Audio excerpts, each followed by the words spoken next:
అనిల్ వల్లభనేని గారు కరోనా టైంలో మే నెలలో ఒక ఆయన మాకు హెల్ప్ చేద్దామని ఒక ఆయన ప్రెస్ ఆయన వస్తే ఆయన మాట్లాడిన మాటలకి ఆయన మీదనే మా లేడీస్ని నువ్వు చేయబట్టి లాగావని చెప్పేసి వీళ్ళు దగ్గర దగ్గర ఒక 40 మంది దాకా వచ్చేసి ఆయన మీద కేసు పెట్టి లోపలేయించారు.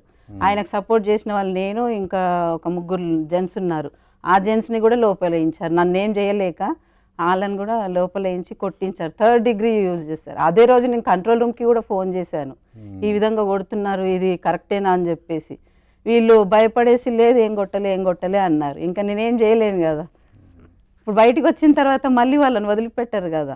లోపలనే ఈ విధంగా చేస్తున్నారంటే బయటకు వస్తే ఇంక ఊరుకుంటారా? అలా చాలా ఇబ్బందులు పెడుతున్నారు. పేమెంట్స్ ఇవ్వరు, నెలలు గడిచినా పేమెంట్స్ ఇవ్వరు. మెయిన్ ఏజెంట్ యూనియన్ సెక్రటరీ గారే ఇప్పుడు వరకు సంవత్సరం పైన అయిపోయింది, పేమెంట్లు కట్టట్లేదు. ఆయన మీద కూడా కంప్లైంట్ పెట్టాము, ఇట్లా పేమెంట్లు కట్టట్లేదు. ఈ మా యూనియన్ నాయకుల మీద పెట్టాము, పేమెంట్లు ఇప్పివ్వట్లేదు. వచ్చే పేమెంట్లు జనాలకు రాకుంటే చేసేదే నెలలో 10 షూటింగ్లు సార్. ఆ డబ్బులు కూడా రాకుంటే వాళ్ళు ఇంటి రెంటులు, పిల్లలని, రాషన్ అని ఎలా కట్టుకుంటారు, ఎలా గడుస్తుంది? మొన్న కూడా మీటింగ్లో ఆ విధంగానే చేశారు. పేమెంట్లు ఇవ్వరు, ఏది ఇవ్వరు, వాళ్ళని బెదిరించి మరీ మీటింగ్కి రప్పించారు. మీరు రాకుంటే మేము మెంబర్షిప్ తీసేస్తాము, లేకుంటే కఠినమైన చర్య తీసుకుంటాము అని చెప్పేసి సీఎం మీటింగ్. ఆయన వాయిస్ మెసేజ్లు కూడా ఉన్నాయి, పెట్టాను నేను కంప్లైంట్ కూడా.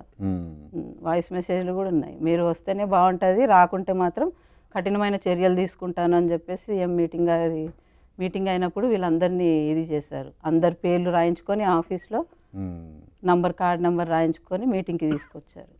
ఇప్పుడు మీ యూనియన్లోనే దాదాపు 4000 మంది ఉన్నారన్నారు కదా, మొన్న మీటింగ్కి ఎంతమంది వచ్చారు మీ యూనియన్? దగ్గర దగ్గర ఒక 400 to 500 మెంబర్స్ ఉండొచ్చు సార్, అంతే. మిగతా వాళ్ళు ఎవరు అసలు లేరు కదా ఇక్కడ. నిజమైన జూనియర్స్ ఎక్కడున్నారు? అందరు ఫేక్ మెంబర్స్ ఎక్కడెక్కడో ఉన్నారు. వాళ్ళందరూ పనులు వదులుకొని ఎట్లా వస్తారు? లేదు సార్, మొత్తం 24 యూనియన్స్ లో 2000 మంది కూడా రాకుండా వచ్చు సార్. ఏడో సమస్య ఉంది, మీరు బయట నుంచి తెప్పించాలంటే 4000 ఖర్చు అవుద్ది. ఇక్కడ 500 1000 ఇస్తే వచ్చేస్తారు అలా తెప్పించారు. మొత్తం 2000 మంది కూడా రాలేదు. 24 యూనియన్స్ లో 2000 మంది కూడా రాలేదు.